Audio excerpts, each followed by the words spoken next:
In our last segment of our conversation, Mike, we've been talking about your forays into Shakespeare, basically. I mean, you started with Cymbeline, which is the one that I saw in Sheffield, and then you went in, and then you decided to do another Shakespeare, which is The Merchant of Venice, and that had, you have mixed feelings about the success of that, but you did talk about how in Toronto it sort of started to come together. Now you're still going with plays because, am I right in thinking your next production was The Seagull? Yeah. Yes.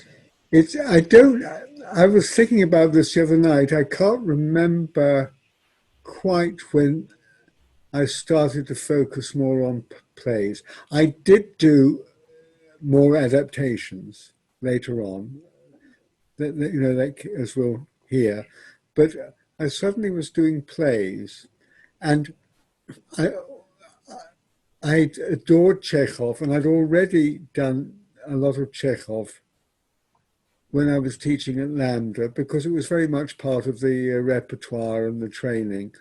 And I'd also done a production way back in Cincinnati, you know, about 7 years earlier, and it was pretty good. And I loved The Seagull, and I thought this is what I'm going. About time for me to do a Seagull with lots of rehearsal time, and I have a real instinct for that writer. I don't know why or how, but I just understood him. I felt him and his characters and his world totally. And there are very few playwrights I can say that about. Brecht, I just can't feel him. Intellectually I can understand, but that sort of deeper understanding, oh yes, I know where I am. So I decided to do The Seagull. Now, first of all, the very useful thing that happened for me was up to then I'd always used whatever translations were around, usually the Penguin one, which was by a woman called Elizabeth Fenn. And they were always a bit English, and I never knew whether they were authentic or not. And I thought I would love to know what the text is really like. So I found a Russian woman who was bilingual and had a good feeling for literature. And I said, would you sit with me and dictate to me a translation of The Seagull and sort of comment on it as we go through it, and I will take it down. So it was a very laborious and painful process, but we went through it. It was very, difficult concentrating and listening and writing. And so she gave me the word order in Russian, which I put down because I thought the way words come out change the way you think. And if I can, that should be part of the translation into English. She'd also comment on this character keeps repeating that phrase over and over and over. And what had happened in many of those translations that existed, at that time, there were about 5 or 6 standard translations. The habit of a director commissioning a new translation every time they did a foreign play didn't exist then, you see. And most of those translators, I thought it was boring for the character to say the same thing, so they'd retranslate each time that phrase. And so the whole point of it lost. So, or she'd say, he talks in very high language. This character is very slangy at the time. This one uses archaisms. This one talks nonsense, invents words. Really useful. With a lot of, and then saying this word has several meanings to it which aren't reciprocal in English. There's very rarely a one-to-one translation of one word into another language. I suppose table and table would probably be pretty close to the same thing. It's something with 4 legs that you sat at and put things on. But, so what I did, I made, I won't call it a version because it was a whole play. I didn't cut it or interpret it. I did it in such a way that I tried to maintain as much of the Russian color, flavor, order that was possible and still make it sound reasonably English. And then where there was sort of ambiguities which I couldn't resolve, I wrote the translation, which still happens with all the foreign plays I do now. I'd give the actors options. You know, you can say this or you could say this, or sometimes there are three options, or, you know, so it became a flexible but hopefully useful tool for the actors to sort of get a feeling for the original. And all I can tell you is that somehow it made me understand deeply how the characters, the Russian characters, could be so volatile. It was something about the language which allowed them to move very rapidly from anger to joy, from tears to apologies, to getting drunk, to being very sad, to being maudlin, to being radiantly happy, to being aggressive, which the English never did. And that was very much part of the nature of those people. And so it was incredibly, you know, revelatory for me and wonderful. And I also followed all the punctuation, because those scripts, and I also found this years later when I did some Ibsen, that they weren't writing these beautiful sentences with full stops, which many translators used to do, iron everything out into literature. They do dots and they do dashes and you know, they were trying to capture the essence of speech. And so I obeyed these as much as I possibly could. And it worked. You know, it took the actors somewhere else in their playing. And I mean, there's a line which for me is always, it's a very subtle little detail, but for me, it's absolutely a sort of example of thinking. In the third act of the Seagull, Sorin, the old man, said in English translations, he's, you know, he hasn't got any money, and because his estate is collapsing, he says, you know, the cows die, the bees die, and they won't let me have any horses. And in the Russian, it's the cows die, the bees die, and horses, they won't let me have. Mm. And for me, that's sort of rhetorical, and horses, they won't let me have. And immediately, I'm thinking differently. Mm. And I know very well from learning, you know, being able to speak French when I was quite young, and also learning Hebrew, that you think differently when you're using a different language. Your attitude changes because the words take you in a different direction. You know, so some languages are more ironic, more satirical, more rhetorical, more, you know, and so forth. Mm.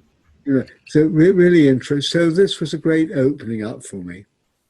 It might be very interesting, Mike, just as a marker for a later interview with you, maybe getting a bit of your Ibsen translation, a bit of your Chekhov, or whatever you fancy, and just maybe showing us a few examples of what you did, and you know, Okay. giving us some more detail on that, because that detail on Sorin is really telling. Very nice. I always remember that because suddenly, oh yes, of course. Possibly because it's a little Yiddish. And of course, you know, one of the bases of Yiddish is not only German and Hebrew, also a little bit of Russian. And so, and horses they won't let me have. And it also lights up an earlier situation where there's a huge argument between our gardener and the estate manager about being given horses so she can go into town, and he refuses. You know, so the other way round, it doesn't echo like that. It doesn't have a resonance. It's really interesting. It's got a flatter rhythm, isn't it? Yes, and yeah, so it doesn't punctuate. It gives the actors less to play with. Anyway, so there we are. Okay, and I had a wonderful cast. Again, I had a very long rehearsal, and it was very thorough. I went through all my rehearsal processes in great detail, taking lots of time, doing huge amounts of character work and improvisations on the Russianness of the characters and so forth. I mean, that's a whole other thing to talk about, you know, the rehearsal process. And the show was hugely successful. I mean, it's very ironic that my mother had a stroke and she lived in Los Angeles. And just as we were coming into London through the Almeida, in its very early days, I had to go to LA, and the reviews came out while I went here and they were wonderful. And of course, poor woman, she never got to understand them. You know, Oh, yeah. she lived for a long time, but then she couldn't read or write. So that's a bitter sort of irony. Anyway, the show was a huge success, and I got awards for it, and it took the company onto another level that, of something else. The acting was quite wonderful in it. That's all I can say. The actors were so open, fluid, and Philip Osment played Kostya. Originally, I offered him Medvedenko, which is a smaller part, and he said, I don't want to do that. And he wasn't all that experienced. He'd worked a lot with Gay Sweatshop, and I said, okay, do it. And he was wonderful. And the way I rehearsed very much influenced how he started to write his plays. So that was the beginning of a very subtle way of a relationship. It's so interesting looking back and seeing how paths cross and intertwine, which you don't see when they're happening. Really wonderful in a sense that you're going somewhere when you don't even realize you're going. You don't always go somewhere, of course. You do hit a roadblock, but, but things are happening. So, yes, all I can say about we did it in the round, we toured it. People said, oh, I didn't know Chekhov could be funny and moving and it's so interesting. And, oh, we always used to think Chekhov was so boring. Because still at that time, there was a tradition of, everything's very slow and the actors are all in their own words and they don't communicate. Well, that's nonsense. The actors desperately want other people to pay attention to them. They're selfish, but they are communicating. And also that awful thing of, because it's Chekhov, the actors go off into themselves and become very self-indulgent. And it's not about the characters, it's about how the actor feels. So it was a very good way of sort of clearing the decks of all that clutter that, gets in the way of really truthful performances. So the ideal thing was when moments were both funny and painful at the same time. And you didn't know whether to laugh or cry or get angry with the characters. Because for me, he's the one writer who creates people who are the most fully dimensional. That's all I can say. And I've done his plays frequently over a long period of time. I started, what was the first one? It was in 1960, and I was still doing them. When did I do my last one? About 1990, about around 2000. So for 40 years. And the plays don't change radically, but they go deeper. That's all I can say. I understand more. I was on the right track, but it's like I keep discovering more layers. Oh, I lift up this layer now. Those layers are, oh my God, there's more. Oh, there's more. Oh my God, that line connects with that line. I've never seen that in 30 years. Oh my God. Because the man is so truthful and so perceptive. And who knows if he was working at that, with that perception, or whether most half of it was instinct. I don't know. But they're sort of, for me, they're miracles. And the pleasure of working with genius is, wonderful. It's so fueling, just quite wonderful. Did you feel that, by the way, when you worked on Cymbeline, for instance? Yeah, I love him. I don't quite have that intimacy with Shakespeare. I'm a little frightened of him and he's always a little alien because it's difficult to understand the Elizabethan mind. You see, what I would love to do now is to have the time to take a group of actors to study the culture, and people's belief in religion and superstition and inhabit that so we could get characters who think like the characters then. Mm. That you forget all the knowledge that we've gained since then. Mm. It's probably almost impossible. I think it can go quite a long way because I know I can get actors to change their psychology if they start to exercise the culture and the values, what's good, what's bad. It does go into them somehow. And that I would love to do because that would be so exciting because then one would understand the plays much more deeply if one understood the values. All right, you read You know, you read wonderful books on Shakespeare, and God knows you're not. There's no lack of information. A lot of it rubbish or unhelpful or unperformable. Mm, mm. You know, I read a lot of feminist stuff on. You know, you can't perform it. It's nonsense. But Mike, in contrast, you think that the world of Chekhov is one that you can identify with much more Yes, well, it's readily. closer to us anyway, isn't it? It's European, and but I certainly can feel that. Yes, I don't know. No, I think it's still in the alien world for young people growing up now. People who sit around talking about, you know, for instance, Russians, they still do. They will philosophize more, and a lot of this has to do with geography. You're living in this huge landmass, which is very flat. And so at that time, if you were living on an estate, you'd be miles away from other people. There was a wonderful railway system, but you know, it didn't always arrive at your town. You had to get in a carriage and go a long way to get there. And you'd be marooned by weather, you know, by, freezing and muddy roads.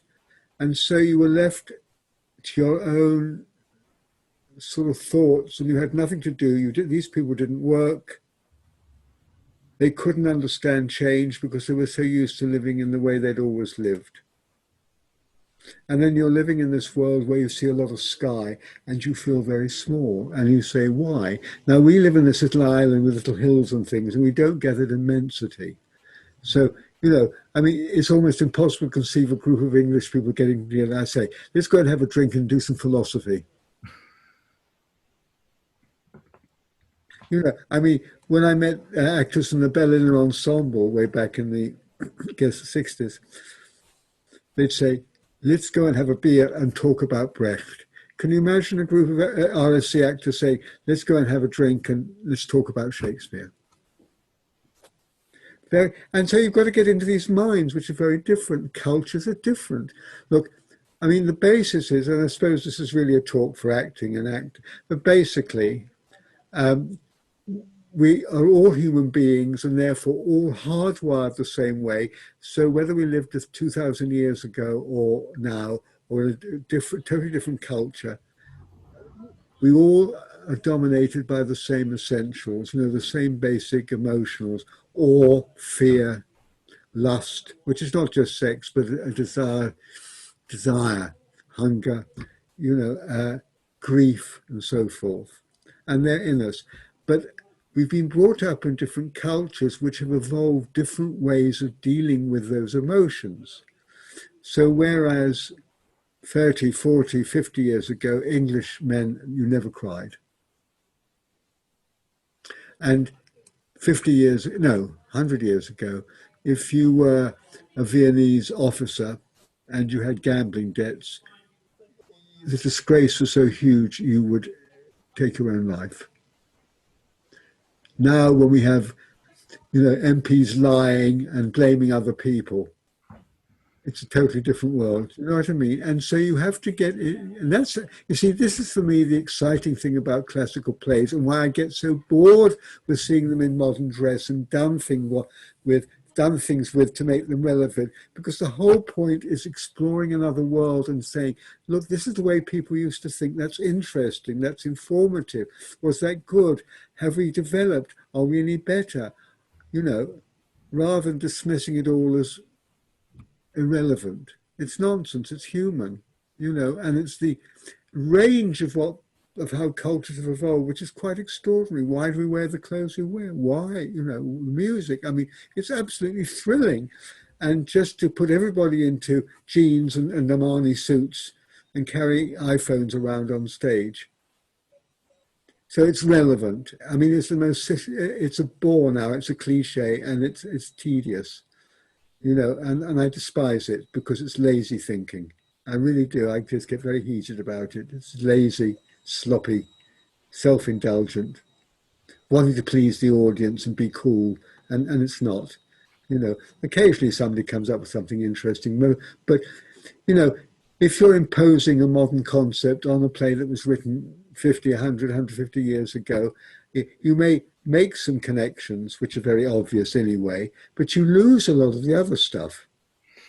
And surely the audience has grown up enough to be able to make their own connections and to see the relevance for themselves. In any play that's human, you can see the connections. Yeah. And that's the audience's right, not to be told, oh, look at this, you know.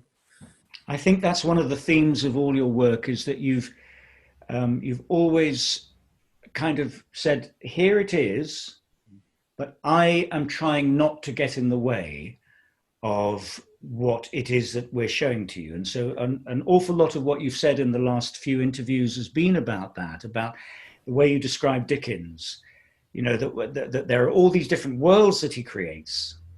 And then you said the same about Cymbeline, you know, that some people say, well, how can you create Wales, Renaissance, ancient Britain? But finding a way of just presenting them and saying, okay, here they are. Yeah. Well, it's exactly it. You know, obviously, I and the actors do get in the way because obviously it's filtered through our perceptions. But if I do a very deep analysis of the play and make sure I know what's in the play and come up with a reasonable interpretation of the facts in the play, what the writer has written, I've got a reasonably good chance of getting close to the way the writer thinks. So you're trying to get into a sort of a symbiosis with the writer's way of thinking or that world. You know, there's a lot of research, it's time, and it's having to give up the cute ideas because I know when I've hung on to an idea that doesn't work, it's no way.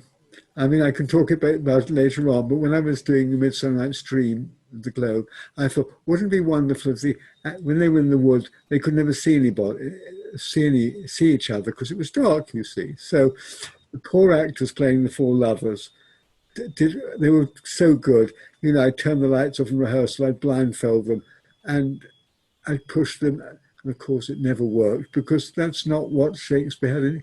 He says when he wants them not to see, and he says when he wants them to see, you know.